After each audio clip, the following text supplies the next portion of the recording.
Hi friends, मैं लेकर आया हूँ आपके लिए एनाटॉमी से सेल यानी कोशिका से कुछ महत्वपूर्ण प्रश्न जो आने वाले एग्ज़ाम में आने की संभावना है। पहला क्वेश्चन आपको स्क्रीन पर दिखाई दे रहा होगा। स्टार्ट करते हैं अपना वीडियो। क्रेब्स चक्कर के एंजाइम पाए जाते हैं। पहला ऑप्शन अपने पास सेंट्रोसोम, बी है माइटोकॉन्ड्रिया, सी है लाइसोसोम और डी है राइबोसोम। क्रेब्स चक्कर के एंजाइम पाए जाते हैं, ये बी माइटोकॉन्ड्रिया में पाए जाते हैं। बढ़ते हैं अगले क्वेश्चन की ओर। डीएनए का संश्लेषण होता है। ए ऑप्शन अपने पास G1 उपावस्था में, बी है S उपावस्था में, सी है G2 उपावस्था में और डी है G3 उपावस्था में। डीएनए का संश्लेषण S उपावस्था में होता है। बढ़ते हैं अगले क्वेश्चन की ओर। प्लाज्मोडेस्माटा हैं। ए अपने कोशिका कला का रूपांतरण, बी है केंद्रक का रूपांतरण, सी है केंद्रक कला का रूपांतरण और डी है जीवद्रव्य का रूपांतरण। इसमें सही आंसर होगा वो है ए, कोशिका कला का रूपांतरण। बढ़ते हैं अगले क्वेश्चन की ओर। कोशिका के अंतःकंकाल की तरह कार्य करती हैं। ऑप्शन अपने पास ए माइटोकॉन्ड्रिया, बी राइबोसोम, सी लाइसोसोम, डी अंतःपर्दवी जालिका।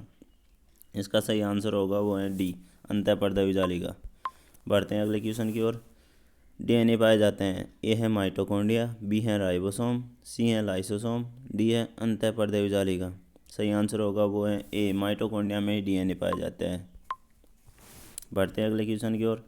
सेंट्रोमियर की स्थिति यदि गुणसूत्र के मध्य हो तो गुणसूत्र का प्रकार होगा।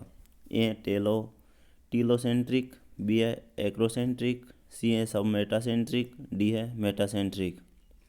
इसका सही आंसर होगा वो है डी, मेटासेंट्रिक। बढ़ते हैं अगले क्वेश्चन की ओर। क्रॉसिंग ओवर की प्रक्रिया होती है। यह कोशिका विभाजन की प्रोसेस है। इसमें क्रॉसिंग ओवर की प्रक्रिया कौन सी अवस्था में होती है उसके बारे में पूछा गया है। ए अपने पास लेप्टोटीन में, बी है जाइगोटीन में, सी है पैकाटीन में और डी है डिप्लोटीन में। इसकी क्रॉसिंग ओवर की प्रक्रिया होती है वो पैकाटीन में होती हैं। बढ़ते हैं अगले क्वेश्चन की ओर।